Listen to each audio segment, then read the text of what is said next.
Boa noite para todos, aqueles a quem eu ainda não falei. Prazer estar aqui com todos hoje. O Espiritismo nos ensina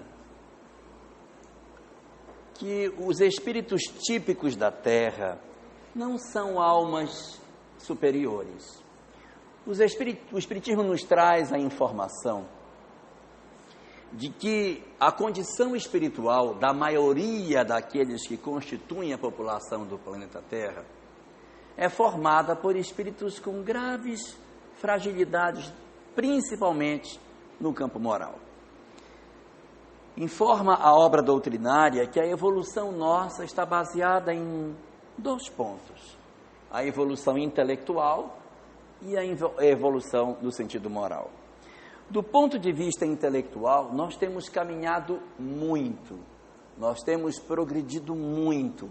Se nós observarmos a sociedade como vivia à época de Jesus e observarmos a tecnologia e as condições da sociedade no dia de hoje, nesses 2000 anos, a gente vai dizer: nossa, mas como a gente progrediu?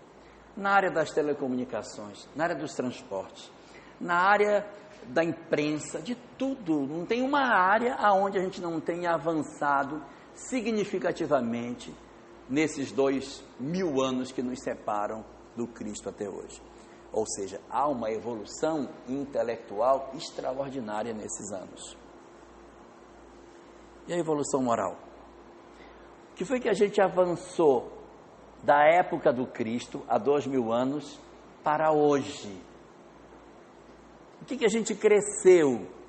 Quais foram as mudanças morais que a humanidade venceu e que ela já não tem mais e que a gente tinha à época de Jesus? Nós tínhamos os Judas, que traíam seus amigos. Nós tínhamos os Pedros, que naquela época tinham o receio de assumir as coisas diante dos outros. Nós tínhamos as Madalenas. Nós tínhamos os Tiagos e tantos outros comportamentos, como o de Herodes, o de Pilatos, os de Anás, de Caifás, que representam determinados sentimentos, como o desinteresse, o medo de compromisso, a fuga da responsabilidade, o interesse pelos prazeres mais imediatos que a vida possa oferecer. O que conseguimos nós vencer dessas imperfeições em 2000 anos? O que aconteceu conosco? Segundo Leon Denis, na obra Socialismo e Espiritismo, fizemos um grande progresso do ponto de vista intelectual e quase nada do ponto de vista moral. Uai, mas por que não? Ele explica da seguinte maneira: ele diz que o conhecimento intelectual você passa para outras pessoas. Eu posso explicar. Eu pego uma equação de matemática e eu ensino você como é que faz, você aprende. Então, o conhecimento intelectual você pode transferir de geração a geração. A gente consegue aprender. Eu ensino medicina e o conhecimento seguinte vai aprendendo. Mas o conhecimento moral não se transfere. Aí a pessoa diz: não, isso não é verdade, que a gente pode estudar as parábolas e você aprender. Também é intelectual. Se eu chegar aqui e abrir uma Bíblia e dizer: olha, gente, essa parábola aqui, isso não é moral, isso é intelectual. Moral é dentro, é uma experiência particularíssima, é uma iluminação que só acontece dentro da criatura humana. Não é o conhecimento, não é a razão, é o sentimento, não é o intelectual, é dentro do coração, não é? É aquela questão emocional, não é o cérebro que vai fazer com que a gente diga assim: não, agora eu sou um espírito diferente. Não, é uma coisa que a gente não sabe explicar. É como se fosse mais ou menos assim. A gente, enquanto não tem filho, vê a vida de um jeito. Depois que tem, a vida muda. Gente, mas eu sou capaz de dar a minha vida. A minha mãe é uma besta, né? A minha mãe é uma besta. Aí depois que você tem filho, assim, nossa, ela estava certa. Realmente a gente faz qualquer coisa por um filho. Aí a gente vai descobrir o quanto a gente tem condições de amar, O quanto de amor existe dentro de nós que a gente achou que não tinha. Resultado, essa questão espiritual, ela não pode ser transferida. É cada um de nós que tem que ter uma experiência pessoal na qual a gente diz assim, não, isso não me serve mais. Então, diz Leon Denis, o homem, ao longo do tempo, ele aprendeu de maneira muito rápida a questão intelectual e foi passando de geração em geração. Mas a questão emocional não passou, que não dá para passar. E Kardec, tratando essa questão no livro A Gênese, no seu último capítulo, discutindo sobre as migrações dos espíritos, ele diz que quando um espírito que pertence a um planeta, e aqui estamos falando da Terra, e ele começa a aprender muito em relação à média daquele planeta, ele já não tem mais o que fazer ali. Então você já não tem mais o que aprender aqui, meu filho. Você tem que ir para outro local para você continuar seu aprendizado, porque essas lições que você teria para tomar aqui já estão tomadas. Você tem que ir para outro canto. E aí esses espíritos, normalmente, eles migram para outros planetas para continuarem a sua evolução em outros locais, que não a Terra. Então a Terra continua tendo mais ou menos o mesmo padrão. E a gente está vendo que a humanidade vai avançando, mas o padrão médio do homem da Terra é um padrão onde existe ainda muitos traços de egoísmo, muitos traços de orgulho, muitas dificuldades morais que são inerentes ao processo do próprio homem. Só que se por um lado isso acontece, tem um outro fenômeno acontecendo pelo outro. As pessoas estão encarnando e desencarnando, vivendo isso, mas não que não tenha sido dada a elas condições para que elas pudessem se transformar. Mesmo que nós sejamos espíritos egoístas, orgulhosos, vaidosos, prepotentes e mais uma outra série de imperfeições morais, em nenhum momento da história da humanidade nós ficamos desguarnecidos de uma informação religiosa que nos impulsionasse na direção do bem. Ninguém pode dizer, mas eu vivi na Terra e nem pude aprender a fazer o bem porque eu encarnei 5 vezes e nunca tive a chance de conhecer nenhuma coisa que me ensinasse a fazer o bem. Isso é mentira. Porque todas as religiões, todas, sem exceção, nos impulsionam para que a gente seja fraterno, para que a gente ame o próximo, para que a gente faça alguma coisa de bom. Nós é que muitas vezes torcemos as religiões, mas a essência delas é sempre para nos ensinar a fazer o bem. Resultado, nós vamos atravessando esses séculos e esses milênios, e cada vez que a gente se defronta com uma doutrina, seja uma religião, seja uma filosofia, seja uma organização, porque o bem não é feito só dentro das religiões, mas existem muitas instituições que promovem o bem da criatura humana, e que não necessariamente seja um culto a Deus, mas eu posso estar inserido num contexto social, onde a minha sociedade me chama para isso, e a gente não vai percebendo que isso vai acontecendo, e a gente vai vivendo as encarnações sem se preocupar com isso. Só que o espírito em si, ele vai se incomodando, porque ele diz assim, errei de novo. E a gente diz assim, então por que não acerta de uma vez? Não acerta porque não consegue. A gente às vezes até quer, mas não tem grandeza. Experimente amanhã e diz assim, a partir de hoje eu não vou errar mais.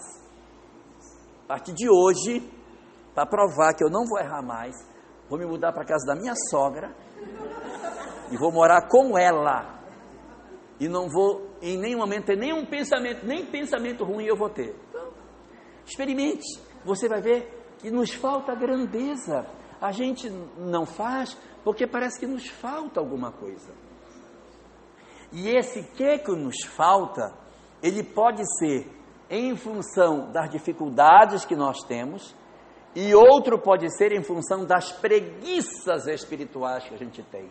Porque, de certa maneira, eu poderia dar mais do que dou, mas eu me acostumei a não dar o que eu sou capaz de dar. Então, eu sei que eu posso fazer mais, mas eu faço menos. eu não tenho essa condição de amar. Mas os nossos filhos nos mostram que a gente tem condição de amar. Mas eu não tenho condição de fazer. Quando uma pessoa passa por uma doença, que ela vai quase lá e volta, ou quando ela tem uma experiência muito traumática, muda a vida dela. E ela descobre que ela tinha dentro de si força, capacidade e sentimentos que ela não imaginava que tivesse. A gente se redescobre quando passa por uma experiência traumática. E aí a gente se reinventa e percebe que em nós existe mais força do que a gente imagina. Então, realmente, de um lado, existem carências, a gente tem dificuldade para viver o amor. Mas existe parte desse amor que não é vivido porque a gente não tem coragem de abrir o baú que está dentro de nós. Há um baú de sentimentos dentro da nossa alma que a gente tem dificuldade de abrir. E a gente às vezes sabe que pode fazer, mas eu não vou fazer não sou besta, não vou fazer. Sabe que pode, mas não faz. Eu não vou fazer. Poderia fazer, mas não faço. Eu vou até implicar, só mais um pouquinho. Então a gente faz e não percebe que a gente está se atrasando espiritualmente. O tempo vai passando, a gente vai experimentando essas coisas, vai vivendo entre doutrinas, vai experimentando entre religiões. É muito pouco provável que nós aqui tenhamos atravessado a história da humanidade sem termos nenhum contato com religião no passado. Muito pouco provável. Alguma coisa de religião a gente já pisou no ontem. É difícil que a gente tenha conseguido escapar de todas as experiências religiosas que a humanidade já viveu. E frequentemente a gente passou por essas experiências e falhou. Por isso que a gente ainda está por aqui. Porque se a gente tivesse acertado a mão, no bom sentido, não estava mais aqui. E não faltou oportunidade, porque a gente dentro do budismo teria feito um trabalho lindo. Dentro do judaísmo poderia ter feito um trabalho lindo. Dentro do cristianismo. Dentro das fés inúmeras que a religião, que a terra já teve. A gente já poderia ter feito tanta coisa.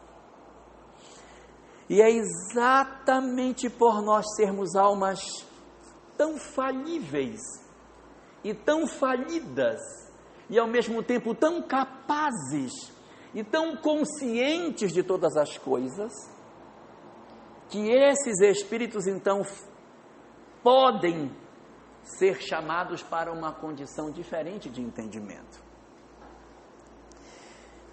que seria a tarefa junto à doutrina espírita. Qual é o diferencial? Geralmente os espíritos que se reúnem sob a bandeira do espiritismo são aqueles para os quais as outras fés já não resolvem mais. Vai para um local religioso, é ridículo, não tem nada a ver. E a pessoa não se encaixa, vai para um canto, olha aí, isso é um absurdo. Tudo que vê é um absurdo, é um absurdo, é um absurdo. E isso é muito perigoso, porque nós podemos nos encastelar nessa falta de sacralidade das coisas e começarmos a criticar tanto os modelos religiosos que a gente começa a questionar a própria questão do Criador. Porque uma coisa são as religiões, outra coisa é a espiritualidade. Se as religiões tropeçam e erram, isso é um problema dos homens.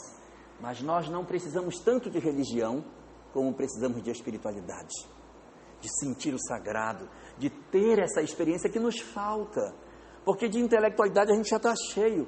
O que falta para nós é a experiência espiritual que consiga desamarrar as nossas almas. É isso que está faltando.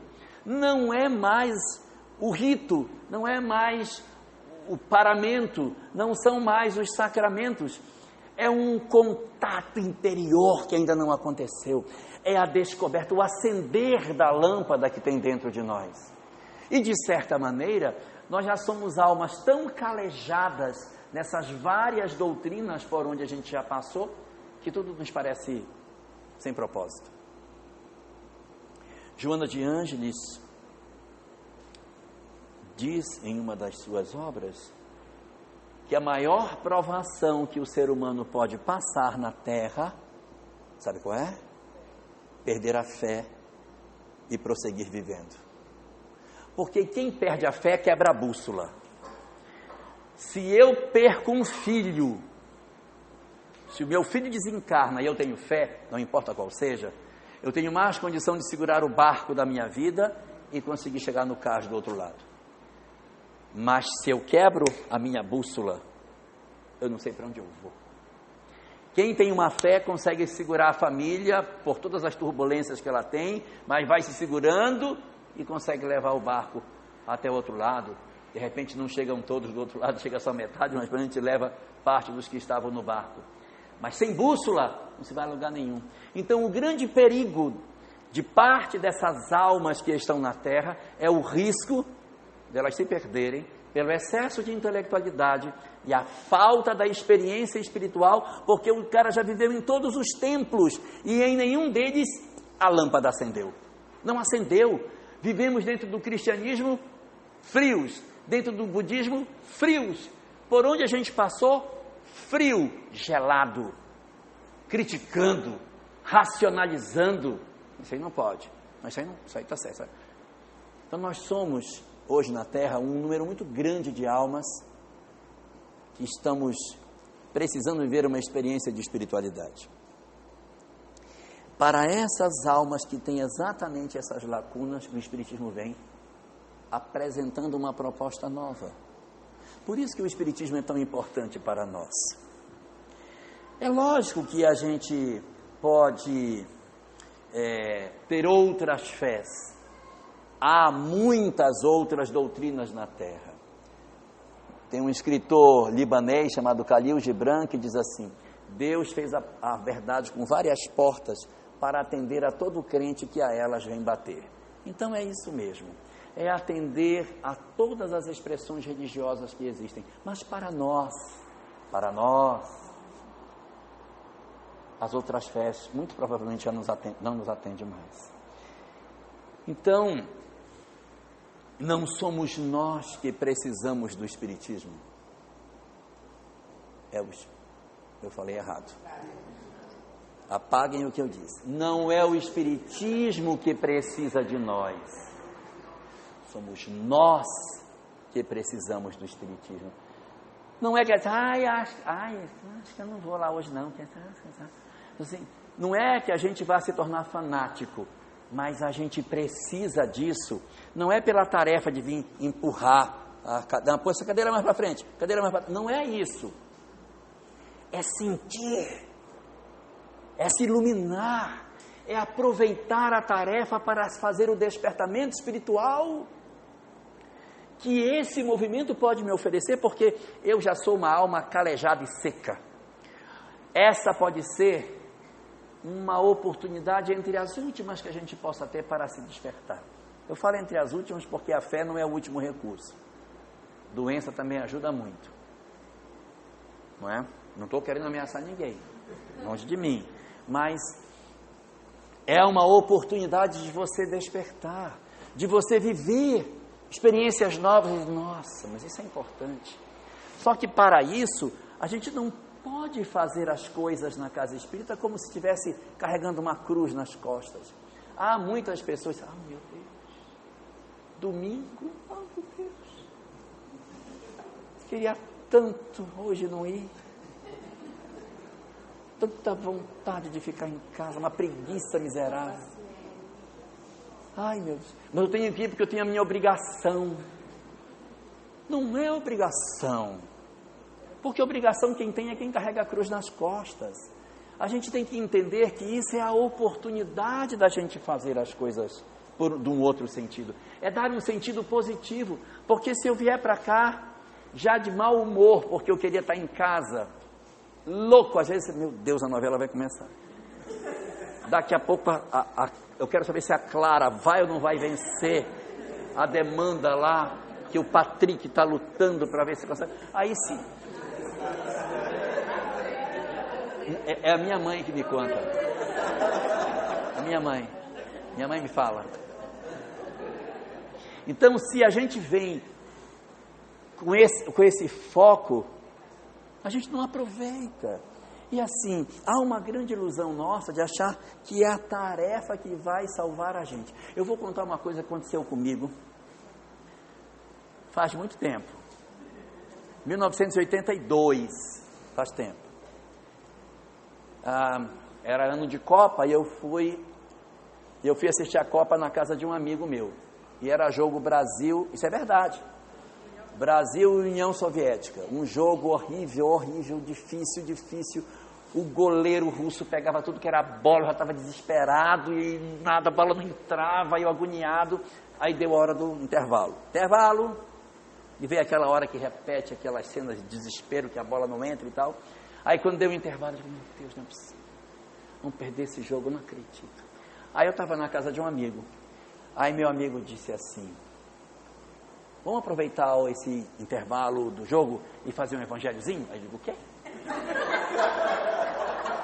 Eu querendo que o goleiro passasse mal, que caísse um raio em cima dele. Aí eu disse, como? Que eu posso não ter ouvido direito, né? Aí eu disse, como? Aí eu disse, não, esses 20 minutinhos aqui a gente aproveita e já faz o evangelho. Eu disse, evangelho agora? A resposta que ele me deu eu nunca esqueci. Ele me disse, vamos aproveitar esses 20 minutos, porque quando a gente chegar lá, tem 20 minutos a mais de evangelho que a gente fez quando estava na terra. Eu digo, meu colega, você já imaginou se tiver um anjo anotador? Anota mais 20 minutos, agora mais 5. Gente, o relógio de Deus não tem ponteiro. Não é assim que as coisas funcionam. O nosso compromisso não pode ser em função de uma recompensa futura, senão a gente está barganhando com Deus. Não pode ser dessa forma. Tem que ser sentido. Tem que ser, o que tem que valer é a emoção. Porque a tarefa não acontece por conta do outro. Eu não venho porque, Deus me livre. Não quero nem ajudar a diretora, porque ela é antipática, né? Não quero nem saber dela. A Madalena, Deus me livre. Não, eu nem vou hoje. Eu quero ver como é que vamos se virar sem mim. Como se fosse eu que precisasse. O pessoal precisasse de mim. Eu sou o as, né? E não é assim. Na verdade, somos nós que precisamos. A carência é minha. Quando eu não faço, sou eu que diminuo. Sou eu que perco a oportunidade. E a oportunidade não é o fato, olha só, eu fui, não tem nenhuma falta aqui, olha. Eu sou a pessoa que mais vem, mas de repente o que mais vem é o mais perturbado. Não é o sentido de vir, é o sentido de sentir. É o sentido de sentir. E a gente tem que se entender, se conhecer, porque às vezes a gente é um grande problema da casa. Nós somos um grande problema. Como é que eu vou saber se eu estou certo ou se eu estou errado? Será que eu sou certo? Será que eu sou errado? Uma pergunta boa, né? Está lá no Evangelho segundo o Espiritismo, capítulo 20. Lá está dito. Entre aqueles que discutem se estão certos ou errados, como é que eu vou saber quais são os que se transviaram e quais são os que estão pelo bom caminho? Os que estão pelo bom caminho, pela resposta que está lá no Evangelho segundo o Espiritismo, não é o pessoal que mais conhece a obra de Kardec. O pessoal não está dizendo, é o pessoal que mais conhece a obra, é o pessoal que mais vai na casa espírita. Não é. Os que mais amam, os que mais demonstram desprendimento em suas intenções, os que sabem silenciar suas discussões para que a obra prevaleça. Então, que a gente analise por esse lado. O objetivo nosso dentro da mensagem não somos nós, é a obra. João Batista, quando conheceu Jesus, disse, é necessário que eu diminua para que ele cresça. Ou seja, ele vai diminuir para que o outro cresça. Jesus, quando quis definir os seus discípulos, disse, vós sois o sal da terra. Por que ele disse que era o sal da terra? Porque o sal é uma coisa que a gente põe só um pouquinho e muda o sabor de maneira espetacular. E quando a gente põe sal, o que acontece com o sal que a gente põe? Some. O sal some. Você só vai saber se tem sal? Provar. Se Jesus tivesse dito, vós sois o coloral da terra, aí era diferente. Que é onde já o coloral não muda o sabor em nada. não presta para nada, mas você, olha, aqui passou o coloral. Então, às vezes a gente não quer ser o sal, a gente quer ser o coloral da terra. Não é para isso. O trabalho minha mãe. O trabalho, ele é interior. Ele é na nossa intimidade, não é do lado de fora. Todas as vezes que você fizer alguma coisa e você perceber que você está maior do que a tarefa, você está errado. Você está errado. Não precisa que ninguém venha, ei, olha, tu está errado. Não, você está errado. Por quê? Porque é natural do ser humano achar que ele tem mais valor do que aonde ele está. Quando eu me sobressair mais do que os outros, cuidado. A gente pode estar tropeçando nas nossas próprias pernas. Então analisemos se o nosso ato é de absoluto desinteresse pessoal. Porque corre o risco da gente desencarnar tendo uma ficha espírita extraordinária, mas pouco crescimento espiritual. Tenho 30 anos. E o que sentiu nos 30 anos? Que eu senti? Raiva, mágoa, melindre. Isso é o que eu senti. Não é para isso. Nós não estamos aqui para isso. A gente está para sentir o que for bom, vencer as nossas imperfeições. É esse que é o objetivo. Se não for desse jeito, a gente está perdendo tempo, gente. Se melindrando, se magoando. Aí agora só vou se vier aqui na minha casa me convidar. Senão eu não volto. Pelo amor de Deus. Eu vou me perder de mim mesmo. Longe de mim ameaçar qualquer um. Mas a Terra está passando por um momento muito singular.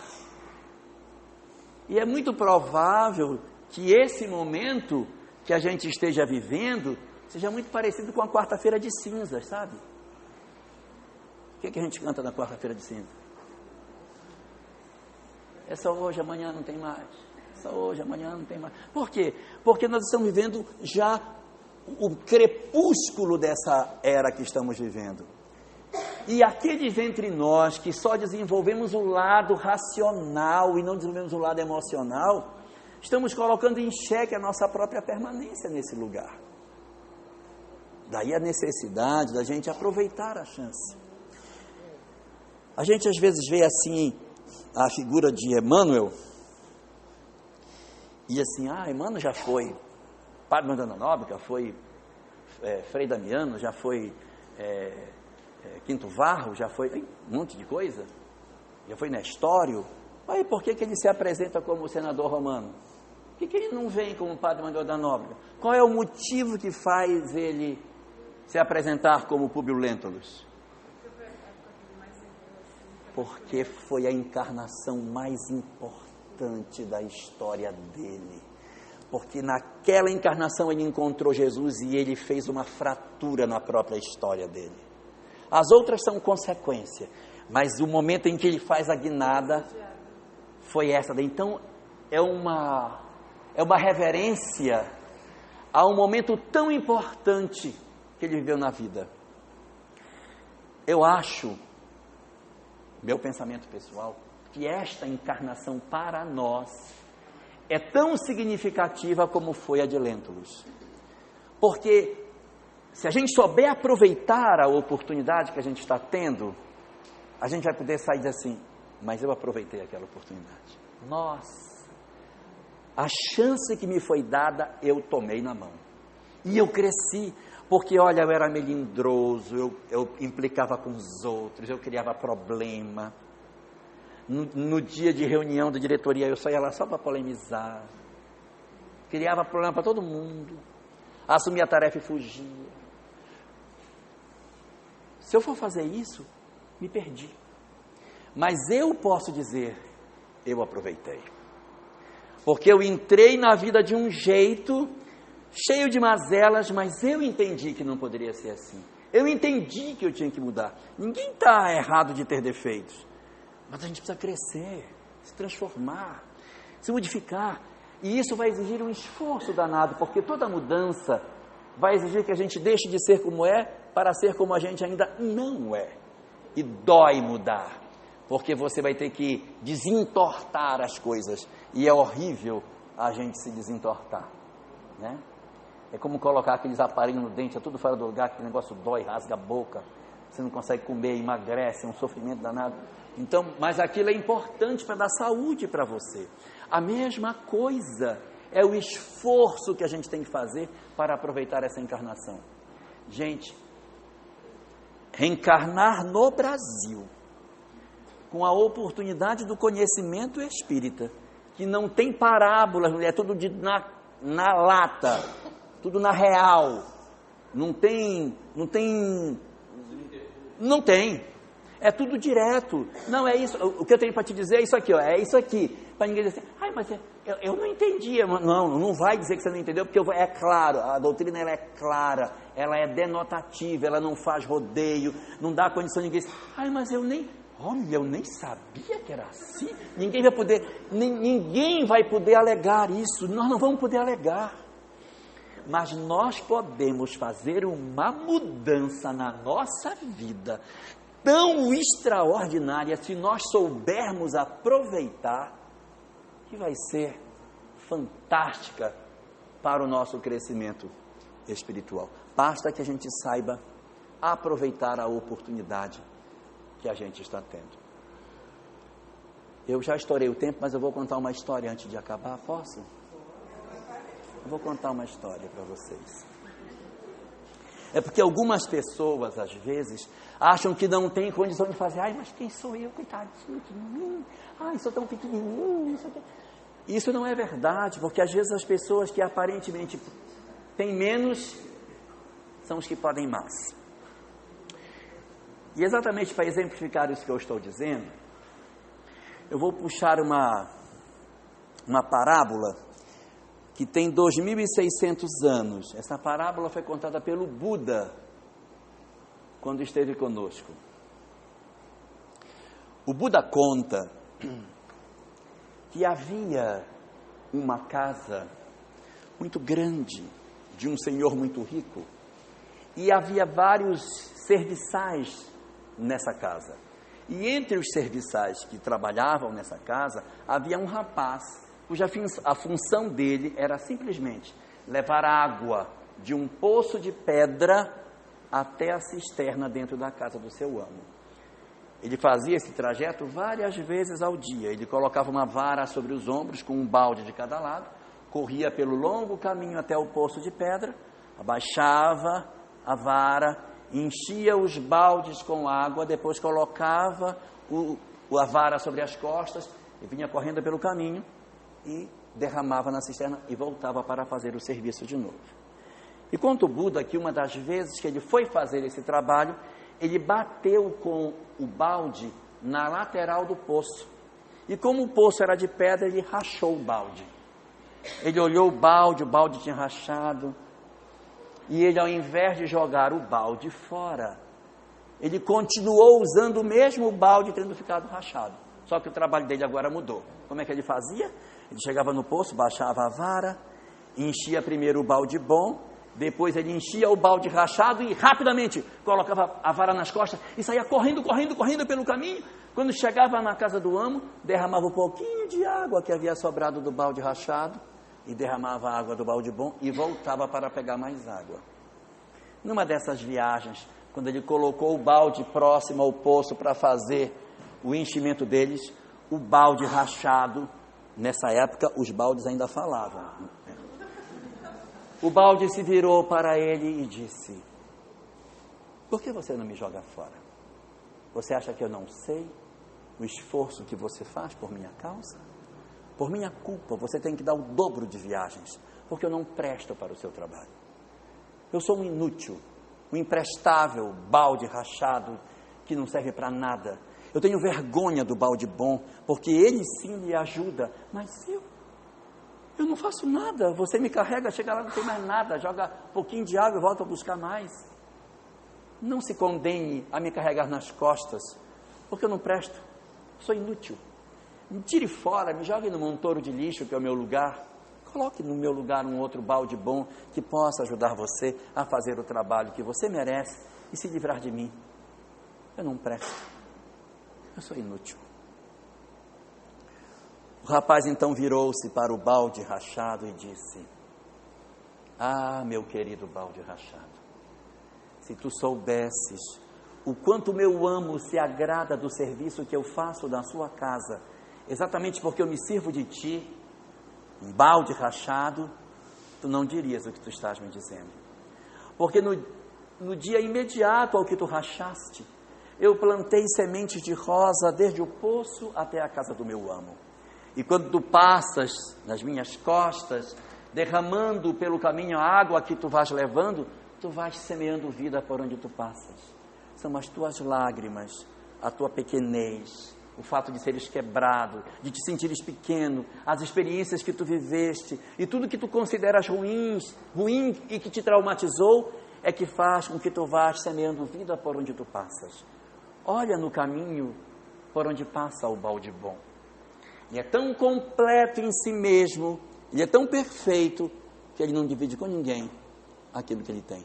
Mas tu, exatamente por seres assim, és o semeador da vida. E todas as tardes eu colho flores que enfeitam a casa de meu amo, exatamente porque me sirvo de ti, meu tão precioso e valioso balde rachado. Então, aprendamos da lição do balde e nos dediquemos a fazer o que a gente puder na pequenez que a gente tem, porque quem nos carrega sobre os ombros, se fazendo valer daquilo que a gente pode produzir em favor da grande vida, sabe muito como é que a gente pode servir. Aproveitemos a tarefa espírita, aproveitemos o trabalho que a Casa Espírita nos oferece e façamos desta existência verdadeiramente uma nova história nas nossas vidas como espíritos, inaugurando um novo momento para todos nós. Muito obrigado.